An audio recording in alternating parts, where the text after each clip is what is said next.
ang kwento, The Pardoner's Tale, mula sa The Contrary Tales ni Geoffrey Chaucer.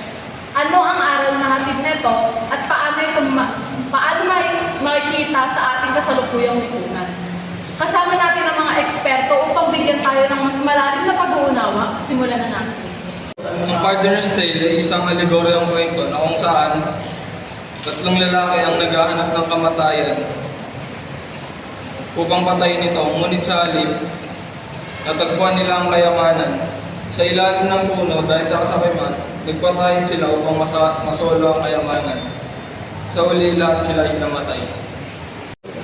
Isinulat ito ni Chaucer noong ika-14 na siglo, kung kailan nalamang ang katiwalian sa simbahan at gobyerno. Ang karakter ng pardoner ay isang simbolo ng mga pagpapanggap na banal, ngunit ginagamit ang relihiyon para sa sariling pakinabang. Sa perspektibong moral, ipinapakita ng kwento na ang kasakiman ay hindi lamang nakakasira sa ibang tao, hindi sumisira rin sa sarili. Ang tatlong tauhan sa kwento ay nipatayan dahil sa halip ng sarili ng ano. Kung titignan natin sa philosophical na pananaw, ang kasakiman ay isang anyo ng moral corruption. Pinapakita nito ang kakayahan ng tao na talikuran ng tama na malit ang pansariling interes. Sa ating lipunan ngayon, nakikita natin ang kasakiman sa iba't ibang anyo mula sa korupsyon. Sa gobyerno hanggang sa corporate greed, maraming negosyo ang inuna ang kita kaysa sa kapakanan ng manggagawa. Maraming politiko ang ginagamit ang kapangyarihan upang mapayaman sa halip ay maglingkod sa bayan.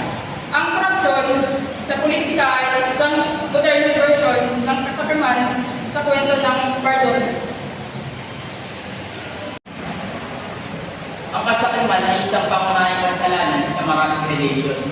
Sa Kristyanismo, tinuturing itong ugat ng kasamaan. Sa Islam at Buddhism, tinuturing itong handang sa tunay na Sa ekonomiya, ang labis na pag-aangat ng kayamanan ay pwedeng magdulot ng financial crisis. Ang greed-driven capitalism ay nagdulot ng economic collapses sa kasaysayan. Sa mundo ng krimen, maraming kaso ng pandaraya, matilaw at scam ng nag-uugat sa kaskaman.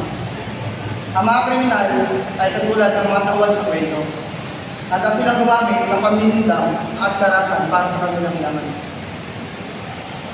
Sa batas, may mga mekanismo upang mapigilan ang kasakiman tulad ng anti-corruption at consumer protection law.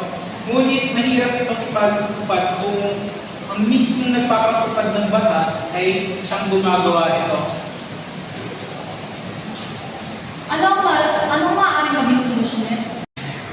Dapat nating malakasin ang moral na edukasyon. Kailangan nating turuan ang kabataan na hindi pera at material na bagay ang tuwatan ng kalupan.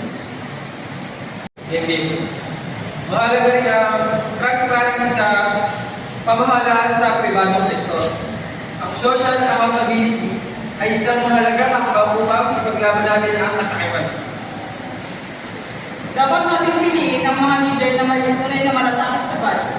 Ang pagboto ng tama ay isang paraan ng paglabanan ng kasakiman sa politika. Napakaraming mga halagang punto ang ating natalakay. Ang kwento ng partner ay hindi lang isang lumang alegorya, isa itong babala tungkol sa kung paano linawasan ng kasakiman ang tao at ang lipunan. Ang kasakiman ay isang paulit-ulit na problema sa pananalitan. Dahil isa itong universal na problema sa sangkatauhan. Mula noon hanggang ngayon, nananatili ang aral ng kwento. Ang sino mga pagmangat ng labis ay may kabayaran. May kakayanan lumaban sa tukso ng kasakiman. Ang moralidad at tamang asal ay dapat maging gabay natin sa buhay. Maraming salamat sa ating mga eksperto hanggang sa susunod na episode ng Bitmong Aral, kung saan